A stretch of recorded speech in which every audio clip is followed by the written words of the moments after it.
As Susan said, I'm Timothy Duck. I'm from the Ministry of Health. This is not my presentation, and I'm not an epidemiologist, obviously, because I didn't quite pronounce it well then. So I just want to say I'm fairly familiar with the data, but I might not be the best person to answer some of the questions, and if that's the case, I think Susan will take down your questions and we'll make sure that you're emailed the correct response. But also I see around the room and there's a wealth of experience just here, so there's a chance we may be able to answer it together. But other than that, I'll go through the presentation. So we're looking at heterosexually acquired HIV infections in New South Wales. So this is a diagnosis amongst New South Wales residents, and it's the data's been collected together from 2009 to 2011. So basically the presentation will have a quick look at all exposures, and then we'll spend the majority of the time looking at heterosexually acquired cases divided into two subgroups. The first subgroup being people born in high prevalence countries who report heterosexual sex with another person from a high prevalence country. And then the other subgroup is everyone else, pretty much, heterosexually acquired cases excluding the group above. So where it may get confusing at some stage is that for them to be categorised within the first subgroup, it needs to be someone from a high prevalence country having sex with someone else from a high prevalence country.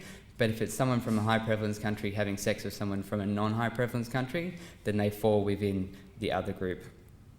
We'll have a very quick look at injecting drug use, and then finally we'll have a very quick look at HIV infections previously diagnosed overseas but are now New South Wales residents. So this graph is probably fairly familiar to most of you. This is looking at diagnosis amongst all from the early 80s up until now. And there has been a little bit of movement over the last 3 years, but generally, if we look over the last 10 years, we'll see that it's fairly stable infections, and this is just within New South Wales that we're looking at here. If we break that down into exposure groups, we can see in the red line that predominantly infections are amongst men who have sex with men or homosexually acquired, and then we see the next group, which is what we're focusing on today, is heterosexually acquired, which is there in the green, and then we see a combination there of unknown, IDU and vertical transmission and other that are fairly low. Well, over the last 10 years, over the last couple of years. So now looking into newly diagnosed heterosexually acquired HIV, we can see here from country of birth, we see a high rates of diagnosis amongst the other group, and then but with a significant there around 20 or just below 20 infections over the last couple of years amongst high prevalence countries. If I am moving too fast at any stage, please let me know. If we look at characteristics of diagnosis within New South Wales, if we look at all exposures, so including male to male, we see the median age is mid-30s, predominantly amongst males, as you would expect, and then we see a CD4 count around 420. Now, it's a slightly different story when we look into heterosexually acquired. If we look at all heterosexually acquired, it's a similar age median. We see closer to 50-50 around gender, but then significantly we see the median CD4 count drop down to 280. Breaking that further down into high prevalence countries, we see the similar again there around the median age. But then we see a higher diagnosis amongst females, and then even lower again around the CD4 count. And then if we look into the other group, then we see a higher median age for diagnosis. We look at, there's a drop there with the infections predominantly around males, and then we see a fairly similar CD4 count. So I'll go further into what that means and why that might be around the low CD4 count at diagnosis. So this is heterosexually acquired HIV infections by age group. As we can see there's quite a difference with diagnosis.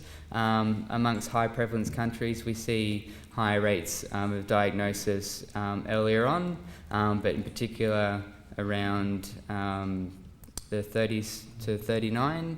And then if we look at non-high prevalence countries, we see the diagnosis slightly spread into the older age group, but fairly spread across all age groups, as you can see, but in particular around the 50 plus.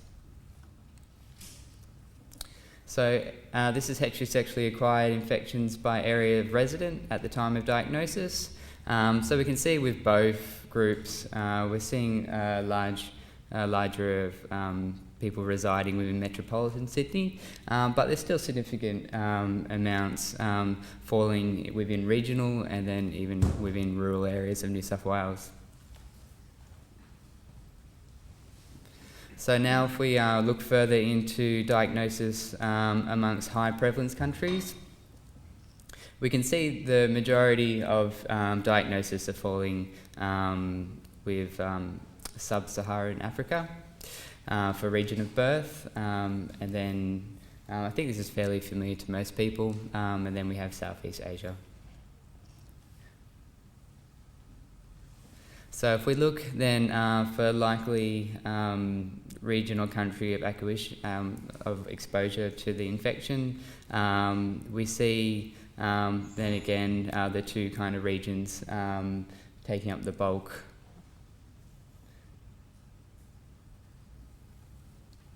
And then, as we can see there at the bottom, 98% of the cases are most likely acquired in regions of birth.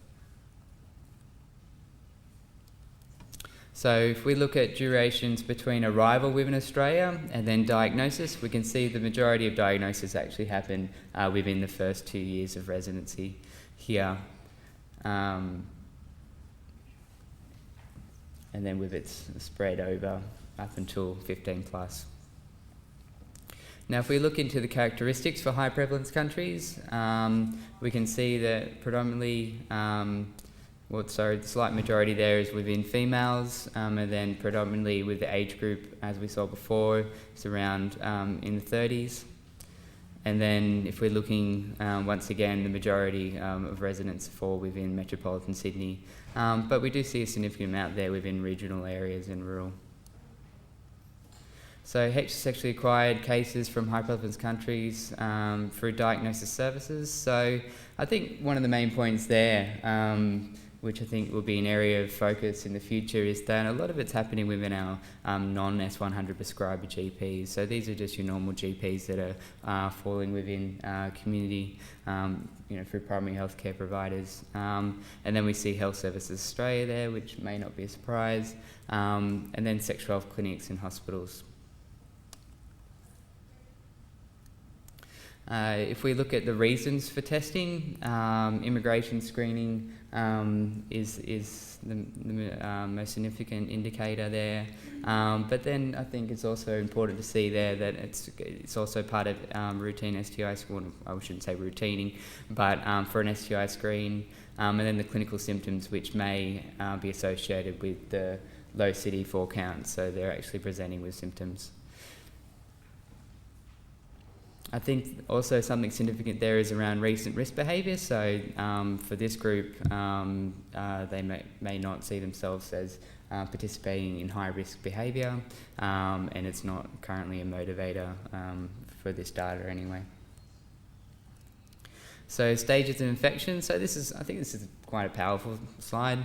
It's fairly significant there that we're seeing the largest part of the infections are actually falling within advanced stages for their CD4 count, so it's below 200.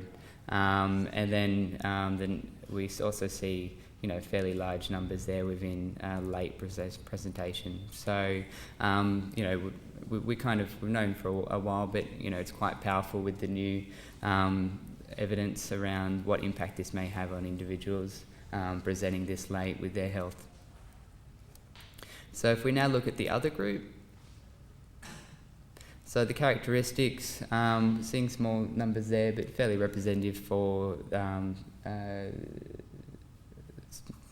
whatever, within Aboriginal populations, fairly reflective of what percentage they take up of the general population. But as we can see, majority fall within non-Aboriginal people.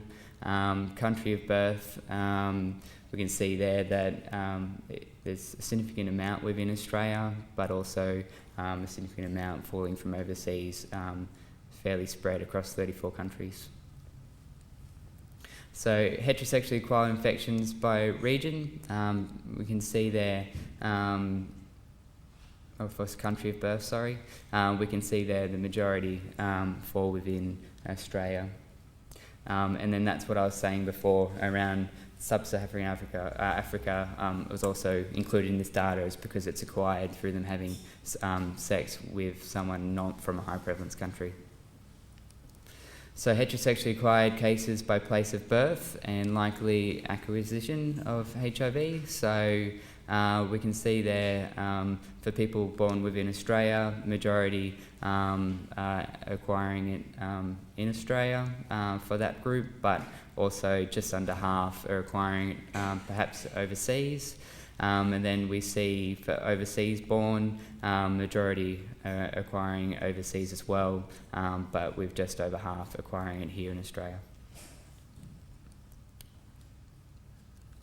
So if we look further into the characteristics, we can see a lower amount fall within females. We see a fairly, spread across the age groups, but with the majority falling within 50 plus, slight majority. And then area of residence of diagnosis, we can see then again around metropolitan Sydney. If we look at heterosexually acquired cases by diagnosis service, we see again non-S100 prescribers, so it's similar within this group. But then we see a slight change around hospitals playing a large role, and then once again sexual health clinics.